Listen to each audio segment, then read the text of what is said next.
Assalamualaikum warahmatullahi wabarakatuh. Alhamdulillah ta'ala wa syabab Rasulullah Muhammad sallallahu alaihi wasallam. Al-Fatihah.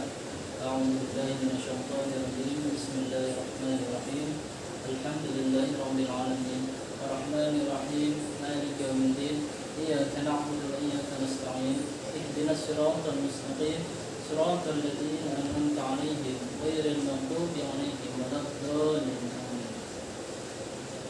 Baik, pada kesempatan kali ini kita akan belajar bersama-sama membahas kitab Akhlaqul Ibanin.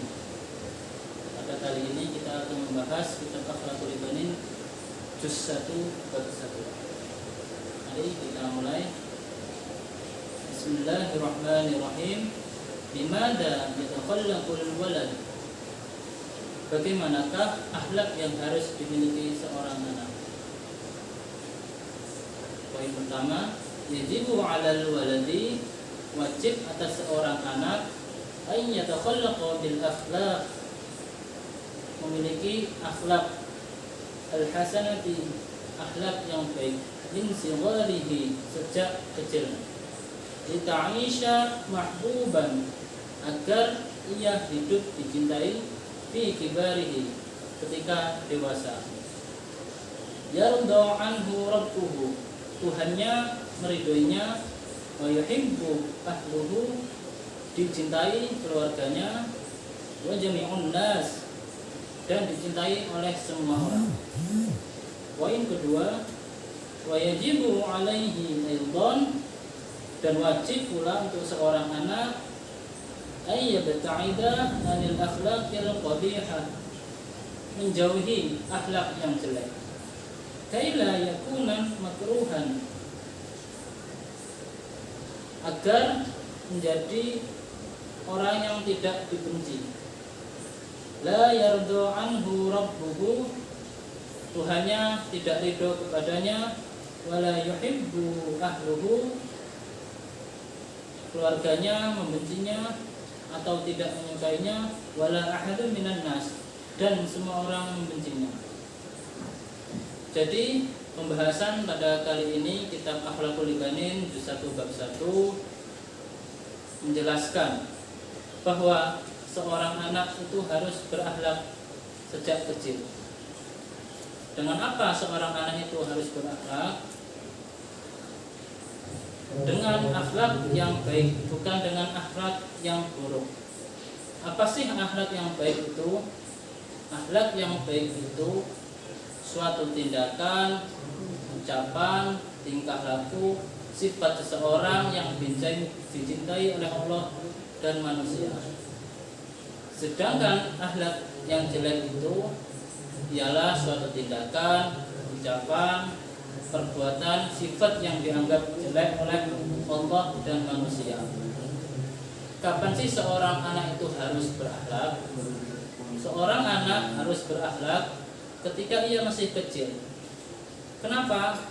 Karena ketika ia masih kecil, ia dapat merekam suatu perbuatan, ucapan yang baik.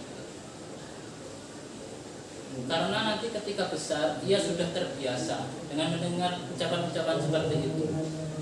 Jadi pada intinya sejak kecil itu anak itu harus dibiasakan dengan perbuatan, ucapan yang baik.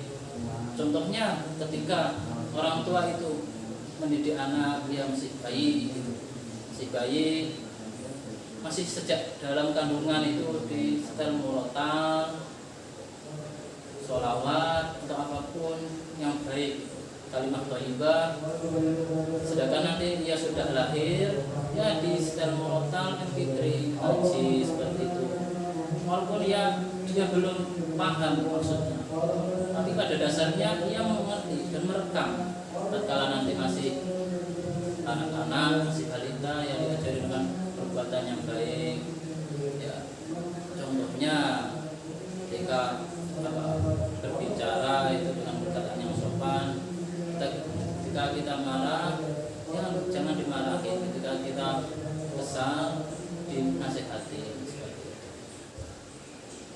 Jadi pada dasarnya ketika kecil anak itu harus terbiasa dengan suatu ucapan, tindakan, tingkah laku. Baik, sekarang kita masuki bab kedua. Al-waladul adibu, anak yang sopan. Al-waladul adibu, anak yang sopan itu yahtarimu walidayhi wa mu'allimihi, menghormati kedua orang tuanya dan gurunya, wa ikhwanahul kibara, dan saudara-saudaranya yang lebih tua, wa kullaman huwa akbaru minhu, dan setiap orang yang lebih tua darinya, wa yarhamu ikhwanahu shighara, dan menyayangi orang yang lebih muda darinya, wa kullaman huwa asgharu minhu, dan setiap orang yang lebih muda darinya,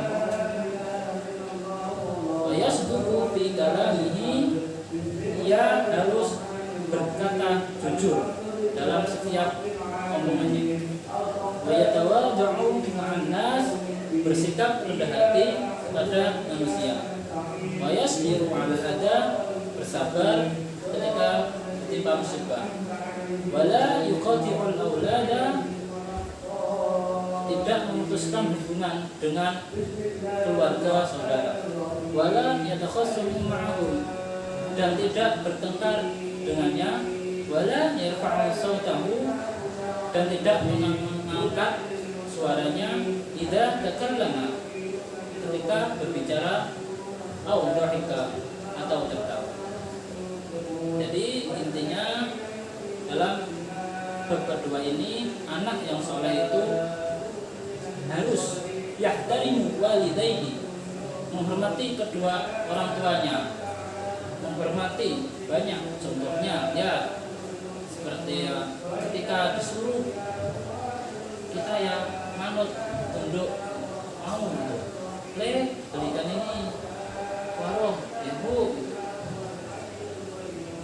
kita berjalan di depan keduanya, ya nunduk.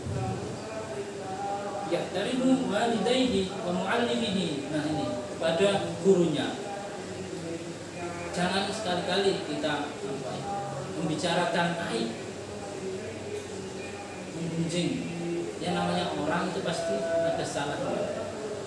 Jadi kita ketika guru salah, gila, janganlah sekali-kali kita membicarakan di belakangnya. Karena ini sebagian dari adab sopan santun. Kita berjalan, ya nunduk, berhadapan, tidak boleh mendahului gurunya. Kemudian wa ikhwanahul kibara, nah, menghormati saudaranya yang lebih tua, yaitu entah kakaknya, pamannya, bibinya yang lebih tua darinya. Wa kullaman huwa akbaru minhu, dan setiap orang yang tua lebih darinya itu tadi. Wa yarhamu ikhwanahu shighara, menyayangi yang lebih kecil, ya contohnya adiknya, ponakannya, siapapun itu yang lebih kecil. Wa kullaman huwa asgharu minhu, dan setiap orang yang lebih kecil darinya. Yang kedua, wa yasduqu fi kalamihi, jujur dalam berbicara, jangan bohong. Jujur, walaupun kita ya salah, jujur aja. Katakan sebenarnya walaupun itu pahit. Wa yatawadhu ma'an nas, rendah hati pada manusia. Ya, kita yang dalam, jangan pernah merasa pintar. Walaupun kita bisa, ya tetap rendah hati. Jadilah seperti pagi, ketika semakin berisi semakin menunduk. Jadi jangan sombong. Apa yang kita sombongkan sebenarnya? Wa yasbiru 'alal adha, sabar ketika menerima gangguan atau musibah atau apapun itu gangguan. Ya contohnya punya nakal, apa daya nakal, udah biarin aja, doakan yang baik. Wala yuqati'ul aulada, jangan memutuskan hubungan dengan anak, saudara, siapapun itu, jangan sampai seperti itu. Wala yatakhasamu ma'hum, dan jangan bertengkar. Ya kita harus menjalin suatu hubungan yang baik, jangan sampai bertengkar.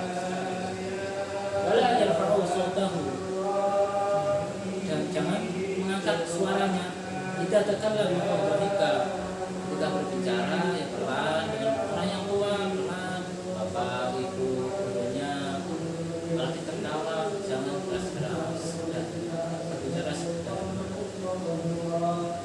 Ya inti dari semua ini ya, seorang anak itu harus belajar itu akhlak budi pekerti yang baik sejak dini. Itu tadi